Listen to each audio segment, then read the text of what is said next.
পঞ্চম অধ্যায় ব্যাস নারদ সংবাদ। হে রাম সম্বদিয়া ঋষিগণে কয়ে সুতবার, নারদ গমন কথায় অতি মনোহর।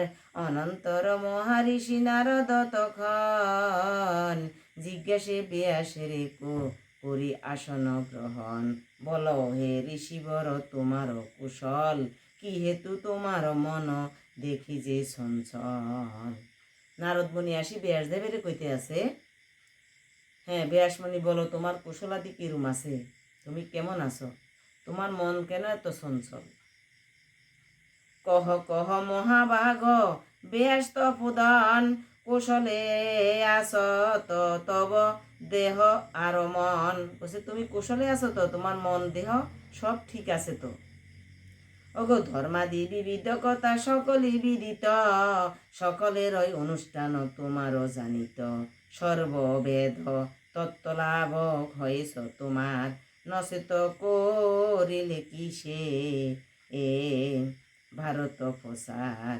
নিখিল ধর্মের কথা ভারতে ভূষিত, পাঠ মাত্রে মুগ্ধ হয় জ্ঞানী জনচিত্ত।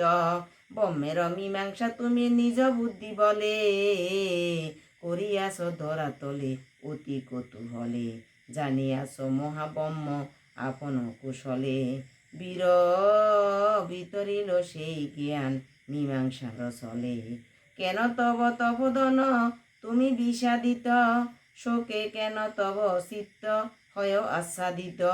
নারদের মুখে শুনি এই হেন বচন, মহামণি ব্যাসদেব কহিলা তখন। যতেক কহিলা ঋষি সত্য সে সকল, কোন মতে মম প্রাণ নহে সুশীতল। বলছি তুমি এত বেদ শাস্ত্র রচনা করছো, এখন তোমার মন কেন এত চঞ্চল, তুমি কেন এত মন চঞ্চল করে বসে রয়েছ, আমারে বলো। তখন ব্যাসমণি কইছে ঠিকই বলছ এই নারদমণি, আমি এত গ্রন্থ আদি রচনা মহাভারত রচনা করিও আমার মন কোনো শান্তি নাই, আমার মন খুব অস্থির হইয়া রয়েছে। আসিল যতেক সাধ্য করেছি সাধন, কেন অসন্তুষ্ট মন না বুঝি কারণ। ব্রহ্মার শরীর হইতে তোমার উদ্ধব, জ্ঞান বলে অন্তর্যামী জান, জ্ঞাত আস সব।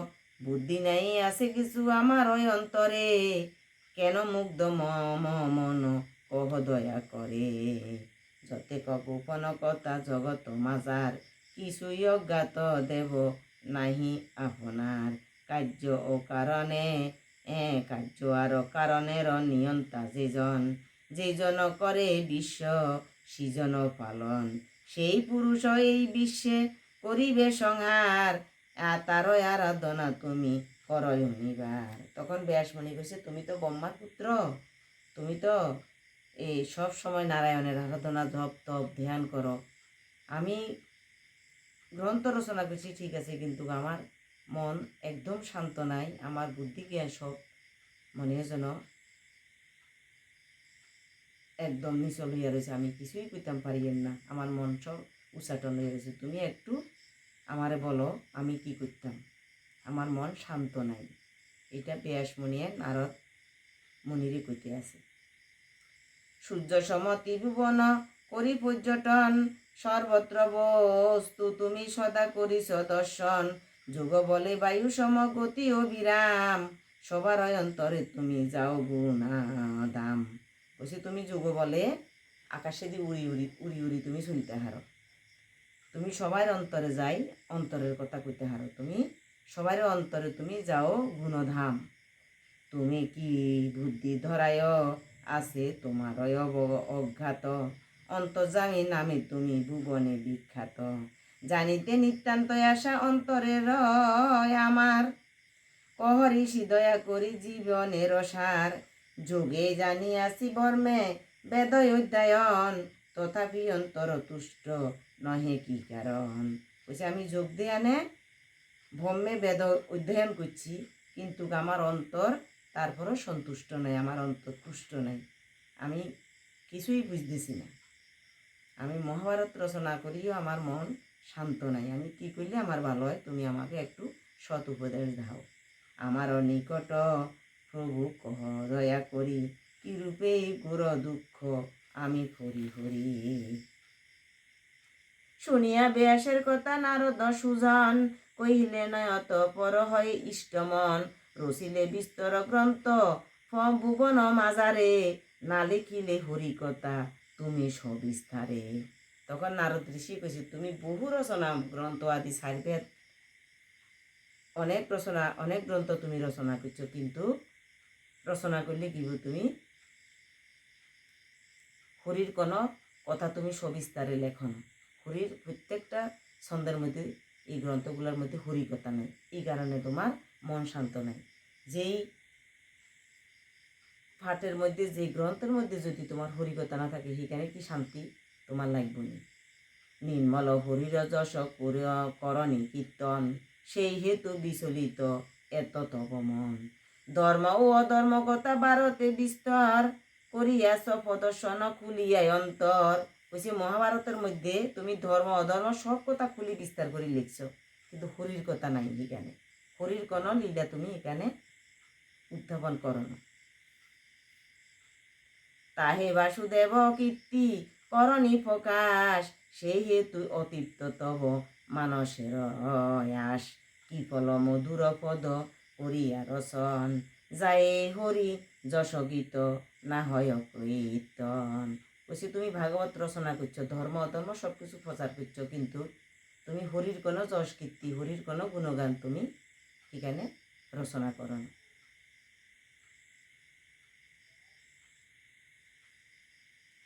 মনোরম পদ মাত্র কামীর কারণ, নাহি মুগ্ধ হয় কবু তাহে জ্ঞানী জন। রাজহংস সরে যথা মানস সরসে, তেমনি পরমহংস মত্ত তত্ত্ব রসে। বলছে রাজহংস যেমন মানস সাগরে সরোবরে বিচরণ করে, এইভাবে জীব গ্রন্থ আদি পাঠ করি ভগবানের সত্য জানে, ভগবানের হরিকথা শুনি আনন্দ পায়, কিন্তু তুমি তো হরির কোনো কথাই তুমি এখানে প্রকাশ করো না, এই কারণে তোমার মন শান্ত নেই।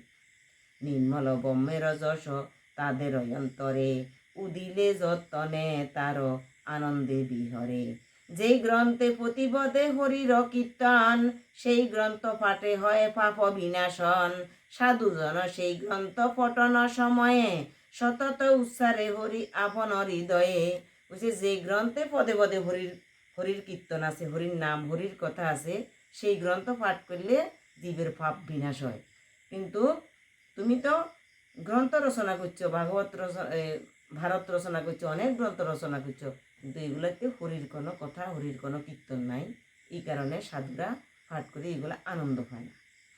সাধুজন সেই গ্রন্থ পঠন সময়ে, সতত উচ্চারে হরি আপন হৃদয়ে। আর কি বলিব বেয়াস শুন দয়া দিয়া মন, অবেদ আত্মা বর্ম জ্ঞান হয় সুশোভন। হরির নাম যাহে কবু না হয় অশোভন, বিতা সেই বর্মজ্ঞান বিতায় সাধন। বলছে হরির কথা যদি না থাকে, ব্রহ্মজ্ঞান দিয়ে কিলা বলব, ব্রহ্মজ্ঞান হরিকথা বিনে ব্রহ্মজ্ঞান বিথা। কাম্য ও অকাম্য কর্ম আশা করি ফল, ঈশ্বরে না সমপ্রিলে সকলে বিফল। সেই হেতু বেশ শুন আমার বচন, সেই বর্মে এক মনে করহ শরণ। অতুল তোমার অবুদ্ধি বিখ্যাত সংসারে, বিধির নির্মল যশে বাসাও ধরারে। শতগুণে তব নিষ্ঠা আছে বিলক্ষণ, বতয় অনুষ্ঠানের তো সদা তব মন।